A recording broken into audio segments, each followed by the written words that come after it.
Okay, to say I'm excited about this podcast is a complete understatement because I am interviewing the Alexis Warr Burton. And I've talked to you before, but it was over the phone. It wasn't in person, and this is happening in person. I wish you all could see her dress because it is giving me like Cinderella vibes in the best way. We all know how I love her. But Alexis is here in the studio. Welcome to our podcast. Well, thank you so much for having me. Again, it's so great to be in person finally. I know, and I loved it. I mean, we talked to you, over a year ago, I'm thinking. That's crazy. How have things, because we last spoke, you were just coming off of Elvis week. That's how specific. See, I'm so good. Okay. So that's the last time we spoke. How have things, I mean, I know it's a loaded question, but how have things?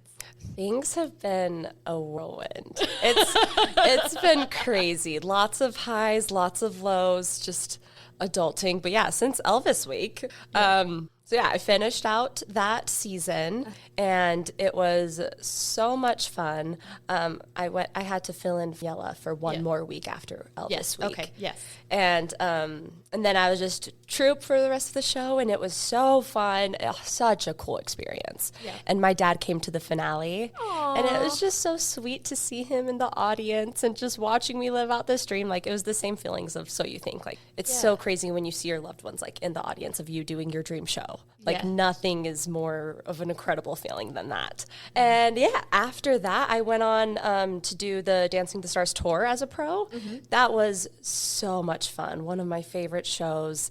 It's just so cool touring. I've done a lot of tours since we last spoke. Yes, you have. I was going to ask. We'll get to that. Yes, for sure. So, we've been doing some tours. I did some with Derek just last year. Last year, I did a tour with Dancing with the Stars at the beginning of the year. Mm-hmm. Then I toured with Derek in the summer. Mm-hmm. Then I also toured with him during like the fall, winter season. We did a holiday tour, which was so much fun. And we're just still discovering the dance journey and like what like next dreams are and like next steps, but also like adulting. My husband's in dental school and, just figuring out life together and plans and just a bunch of those things. So we got a dog. Oh, you did? Yes, you posted that. What's its name? Lando. We're big Star Wars fans? Yes, but also we named him after the Formula One driver. Oh, okay. Yeah, well, Jake is obsessed with Formula One. We both went different. Yes. I thought he was named after the character from Star Wars. Hey, I'm a big Star Wars fan, so like I'm here for it. But we always watch Formula One, and Lando Norris, who is the driver for McLaren, he won the race the day we got him. So we're just like, obviously you have Lando. You obviously have to name him Lando. So much has been going on. What is it like touring with dancing compared to being on the show? How do they differ? Well, obviously, you're like, I wake up in a new place every day. Other than that. Well, it's fun. It's really interesting. Both have such amazing qualities to them. And even though it's the same show, it's completely different vibes. Yeah. With the show, it's like you're focusing on your celebrity or you're focusing on like the dances and the weeks, the camera work, and like you're performing to a camera. Yes. And so tour, I know that well. So on tour, it's like we get to do some of these dances, but we also get to work with incredible choreographers and just get to like perform, and we actually get to see the people behind the camera. And like it's so fun to actually like be able to connect and like play with different people from the audience and just see their smiles, and it's just a lot more of like a personable experience. I love that. Which I absolutely love. And you're also performing live. Like live. You can't do any other retakes. It's like it's a 2-hour show, like goes exactly how it goes, no prep time or whatever. And I love that. And it's very, I'm not the level you are, obviously. I grew up dancing, got hurt. So I know, we still have to have our dance lesson. I know. I was going to wear sequins today, actually. And I was like, I know Alexis is cute. If I show up in what I think a ballroom dancer wears, stop it. She'll be like, you better pull up those sequins. See, I call this my milkmaid dress. I just could see your face if I opened the door greeting you and I was in sequins. And I would be screaming and hyping you up. And my fake tan. I love it. But I'm here for it. That's how I remember dances. I did a lot of jazz and ballet. Yeah. And it was always live. And there was just no retakes. That's just how it was. Mm-hmm. So I'm sure a tour, that's feels like how you started dance. Yeah, absolutely. I love that. And we also need to talk about in this last little bit, my dear, you were very featured, a star in JoJo's music video. So what was that like? Did you have to audition for it? Did you know her? How did that come up? Yeah, so I knew her. We had a mutual friend, Ezra Sosa. And so I've met her before and knew her. And then she was a judge on So You Think. And after So You Think, we got to talking and we became really good friends. Yeah. And she is so cool, so epic. And yeah, she mentioned something to me about like, she has a potential music video thing in the mix and she would love if I could be a part of it. And I was just like, absolutely. And then later down on the road, they were holding auditions and then I just reached out to her, was just like, hey, like, I'm here and I'm free. I don't have any schedule. I was like, is that still happening? She's like, oh my gosh, please like come by the studio. And so I had like a private audition. Yeah. So I didn't do like the group audition. So it was just me, her, and her choreographer, Richie Jackson. Okay. And so who's a I know amazing choreographer. Yeah, he's choreographed for like Lady Gaga and does I know all that of name. JoJo's stuff. And yes. Yeah, so we just played with choreography together in the room and it was so much fun. We were just like laughing, having a good time, and it just went from there. And then you were such a star. And thank you. I saw the music video and I remember talking to some of my friends. No, this is Joe, but Alexis. Well, thank you so much. I was like, Alexis is in it and she is killing it. You have you toured with Derek, you were stars. I mean, ooh, I think the biggest moment from like last year that stood out to me was working with Derek and his wife, Haley. She had a really scary brain injury happen. And when they were doing like their first leg of one of their tours, I wasn't doing that one, but I heard about it and she had to like rush into emergency brain surgery. And it was just a scary process. And I understand because my mom has had brain surgery. And so I understand the risks and how severe it is, especially with what she had and what she had to get and like a recovery process. And so in the summer was the first time she started dancing again. So she wanted to go back on tour because Derek was finishing out the dances.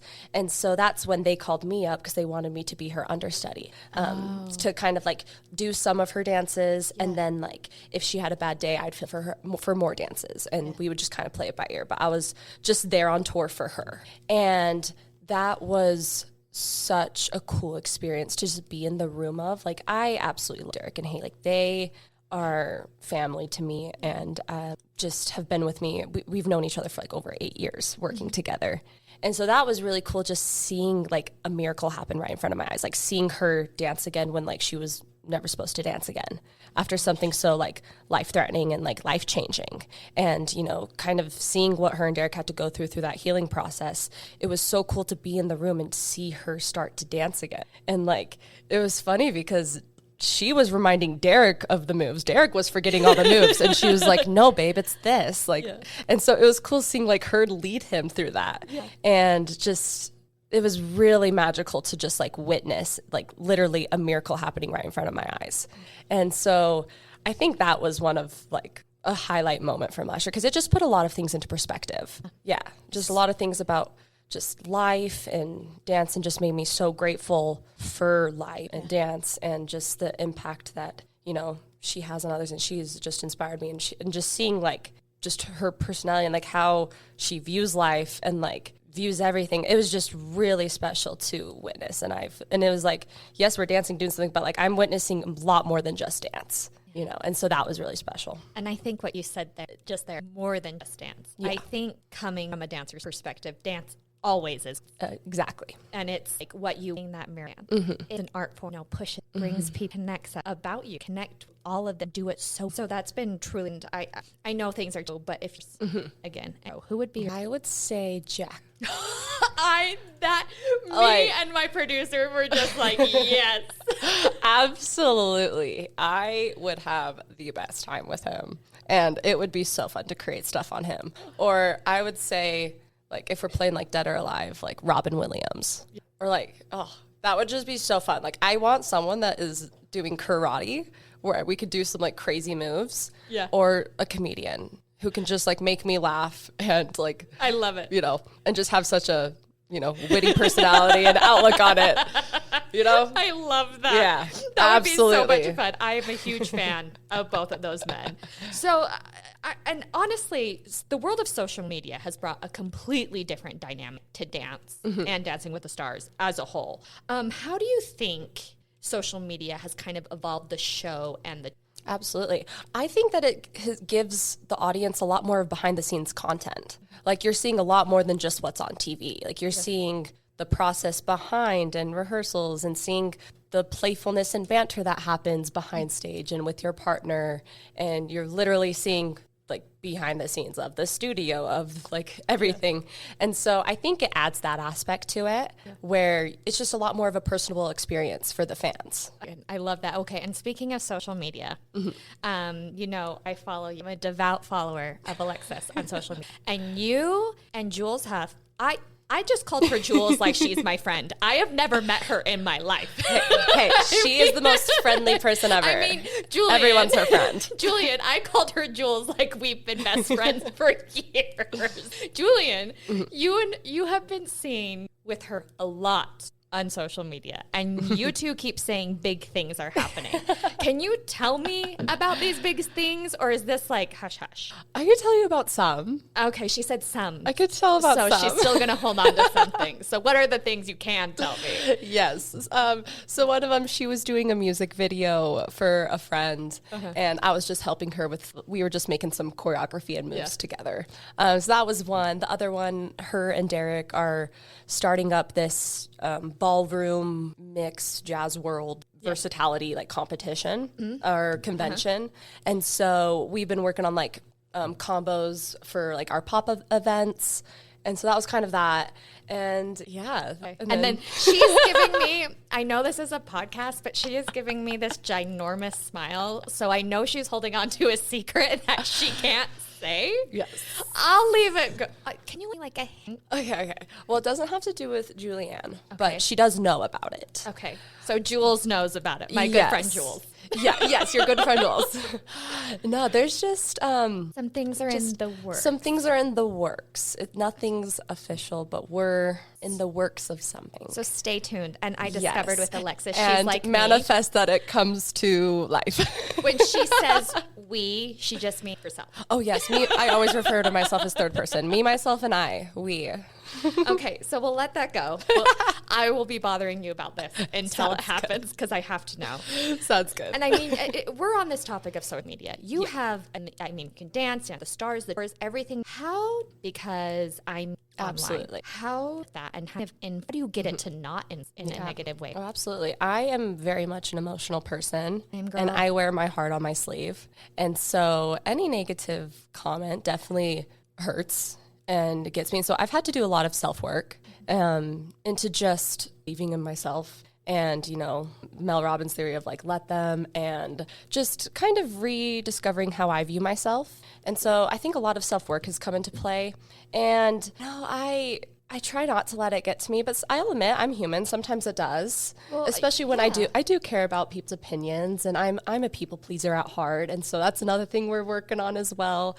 But there's this saying that like Tom Holland said, it's like, if you have a problem with like, call me, text me. If you don't have my number, then you don't know me well enough to have a problem. Oh. And so I think that kind of helps as far as like people who will just say nasty, crazy things, is just knowing that like, I hope that you're okay. I don't know what solid reason you are coming out, but I just kind of let it go. And sometimes I just won't even read them. Like I won't even read the comments. And so I think that's kind of, it's trial and error. Like I'm still figuring it out.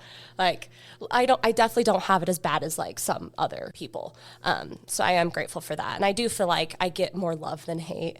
And so I just try to focus on those positives more and just taking those in more. Well, I call myself, Brene Brown talks about how she's a recovering perfectionist. I tell people I'm a recovering. Absolutely. So same. I understand that very, very well. And it is doing some work on yourself. And I quote on, I think that's fantastic. And it's just great because it's like, you can have the purest of intentions and there can still be people that can come at you. And so it's also like, if I know that my heart's in the right place and like my intentions were pure, then let them let them vent it out. Maybe they're going through something hard and like this is their outlet, you know? Yeah, two of the most powerful words of 2025. Literally. I feel like everyone's getting it tattooed on themselves right now. I love it. I mean, it's amazing. I'm seeing it all over the place, and it works especially for us, you know, recovering users. Absolutely. And well, it's where we give like so much power to other people. You know, it's like a way to get your power back a little bit. I love that. And I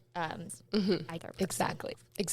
And our actions like that we take. As hard as it, because if someone's yeah. Well, especially when it's like, I feel like no one's intention is to like, at least like for us, like we're not intentionally trying to hurt someone or make them like feel a certain type of way, you know? And so, and people just like, people will just like to nitpick. Just like, come on, people.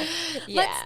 Let's be as nice as we can. Let's have some love. You heard it from Alexis. I mean, we're talking about, you know, like mental strength and things that I know from doing it. I don't know how taxing it can be.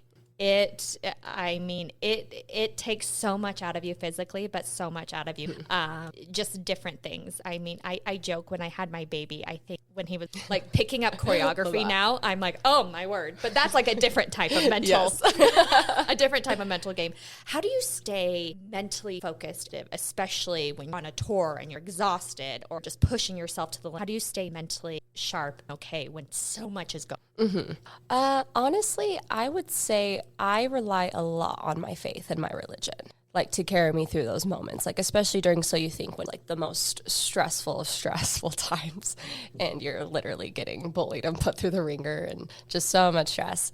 I really relied on my faith to like carry me through, and like, you know, my faith, Jesus Christ. And like, sorry, we're getting a little religious here, but truly like that is, and that is what carries me through those hard times, is just going back to my foundation of like who I am, purpose, and almost just like aside from religion aspect, just like peeling back the layers and like simplifying is what helps me. So it's like people say like compartmentalize, but I wouldn't say like compartmentalize. Like I just try to focus on like what matters in that moment and like what I can, because a lot of the things that stress us are outside factors, and then we'll allow that into our space. And so, you know, I'm just going to use So You Think as an example. We had crazy weeks, and I'm like, you know what I can focus on is this dance right now, and making sure that I can do my best work. So I'm just going to focus on this dance, and we're just going to take it day by day. If I can't do day by day, we're going to take it hour by hour, and just really try to simplify and like calm the outside noise and like go inward. Wise. Oh my goodness, you are so sweet. I was like, I knew you were talented, but she's also very, very wise. No, and you're I mean, so like sweet. the sweetest person ever, but you were very wise. So we're talking about So You Think, dance, all this stuff. I'm just going to, and we've had some, you know, I've asked you hard questions. I want to ask you a fun one to break it up. If there is a specific song style to choreograph a dance to that you haven't yet, if given the chance, what would it be? That's probably the hardest question. She's like, talk to me about mental health. Like, talk to me about... Throw these like curveballs. Like, let's go. But I'm like, oh, song. Okay. It depends on my mood, honestly. I'll start with right now. I've been listening to this song called Purple Hat, and it just has this really funky samba beat, and I'm kind of into it. I'm teaching a convention next week, and so I think I might choreograph a combo to that, but that's the song that's currently on my mind. Okay, so here we go. Yeah. If you and I, because we've talked about this, because you said you'd give me a dance class, because I have taken ballroom classes. Yes. I did a competition. I got 4th out of 4. Slay. But you know what? I showed up. I showed up. I got 4th out of 4.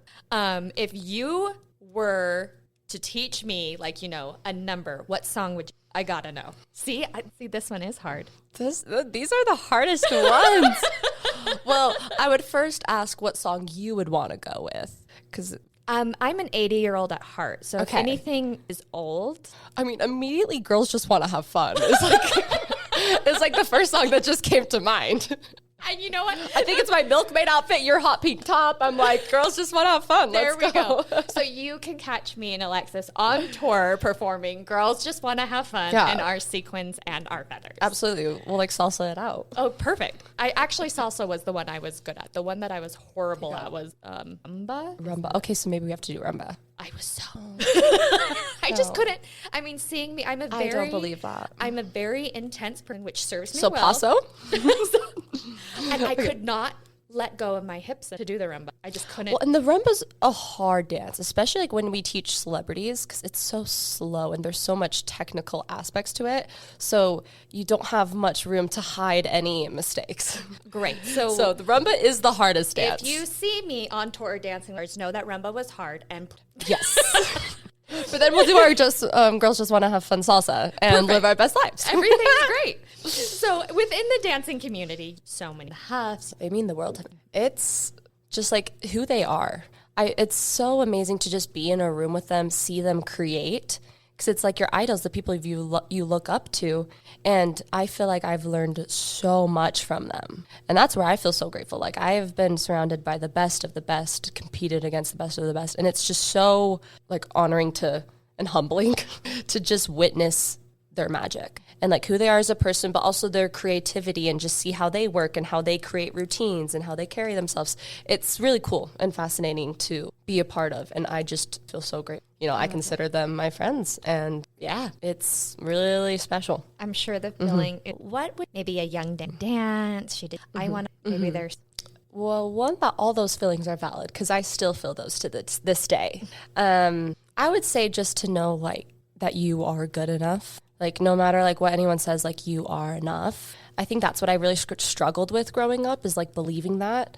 And so I think if they can just keep telling themselves that. And also I've done a lot of these great things and I'm so grateful, but that doesn't mean that I haven't hit my rock bottoms and my lows. I feel like I've hit a lot more lows than those highs, you know? And so I think I would also say that those lows are necessary and that it's normal and still like a professional dancer in the world, like I still go through my lows. You know, we're kind of in a little bit of a low right now even. And so it's just riding those waves and just trusting the process and just understanding that like things will be okay just to don't stop going and like keep chasing those dreams. Because again, like life is truly a roller coaster. Like you go through ups, but then you also go through downs. And it's about just riding that wave and, you know, like being appreciative of each moment. Because if it wasn't for those lows, I wouldn't have been so appreciative of my highs. And, you know, and I just feel grateful for that. And so I think that is the realistic aspect. Like all of us that have had success, it's not all just happy. No. So like the lows are normal and, you know, you will can't have joy. Bro. Exactly. And that's life. Like we're here on this world to, you know, and to have faith and, you know, to have agency. And so that's literally a part of life. And that is the journey of life, understanding all of those. Yeah. So, I mean, we've talked about everything that you've done. There's a secret you can tell us yet. Looking ahead, what are your dance career or just, or maybe your career in general? Like, what does the future, if you were, you know, controlling it, what does the look like for you and your family? Honestly, I don't really know at the moment. And I think we're kind of in this process of the unknown. I definitely want to like manifest and believe in something to come. And we're just trying to do our best with each moment and just live each moment. And yeah, there's a lot more with dance that I want to do. Husband's about to finish dental school up and start his residency program. And so just creating our life together and then, you know, eventually setting shop. We don't know where, but kind of doing that and starting family. But then there's still a lot more to dance. Like I'm only 24 and I plan to dance until as long as I can.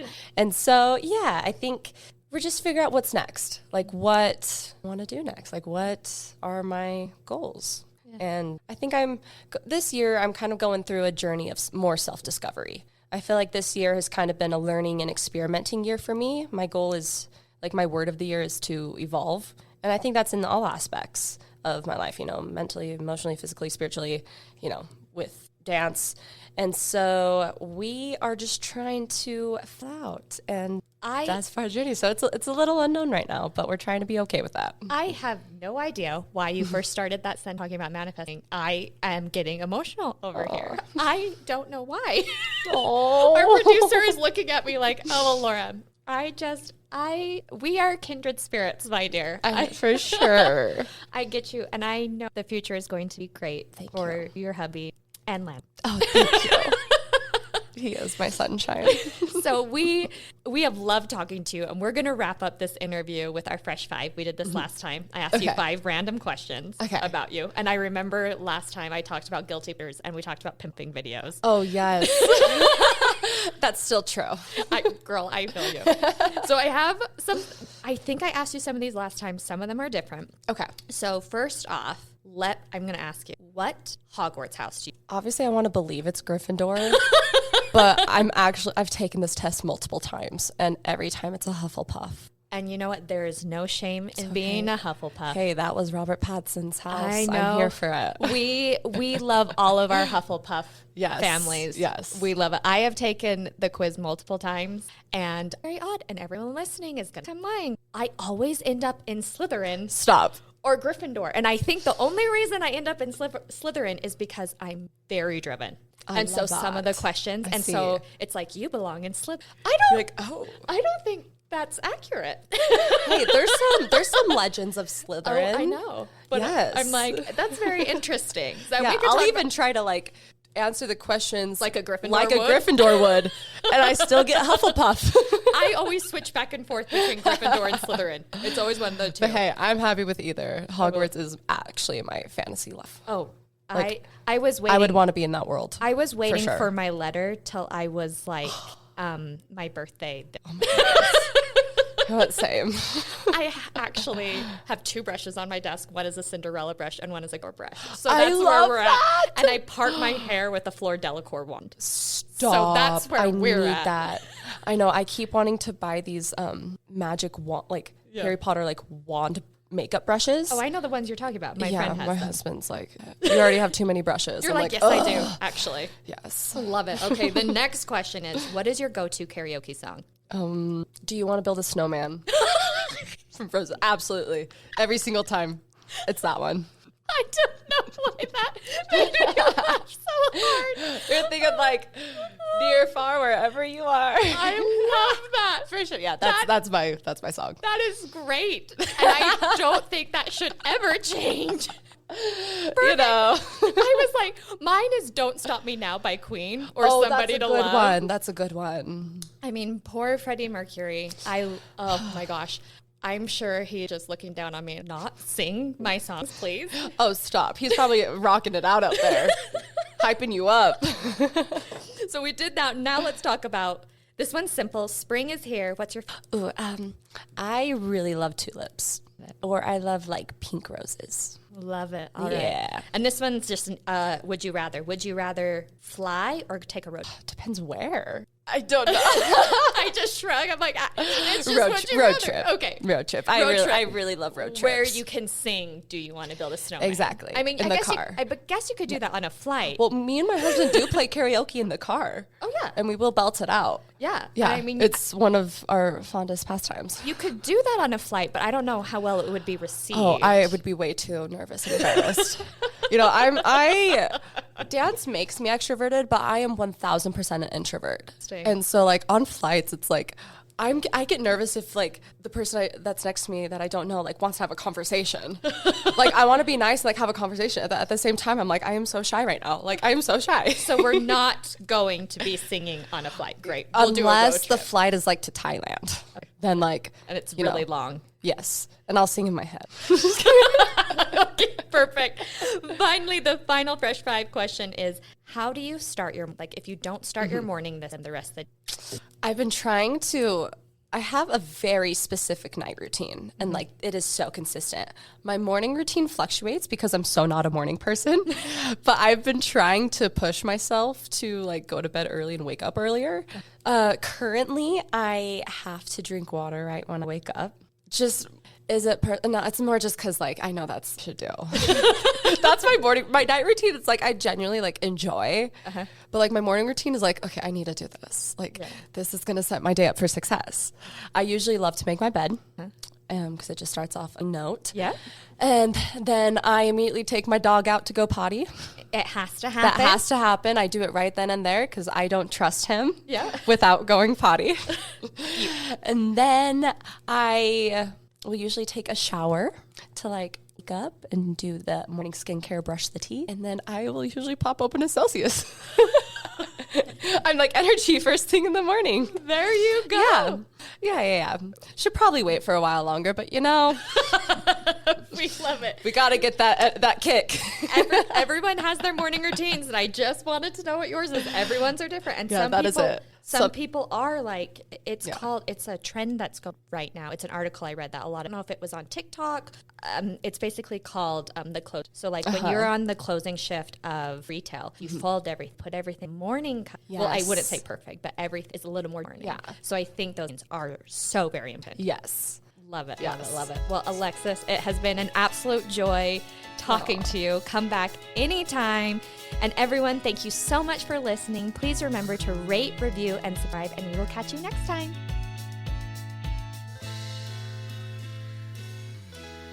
Congrats, you made it to the end. If you want to continue to freshen up your day, you can watch us on Fresh Living every weekday on CBS Channel 2 in Utah at 1 o'clock.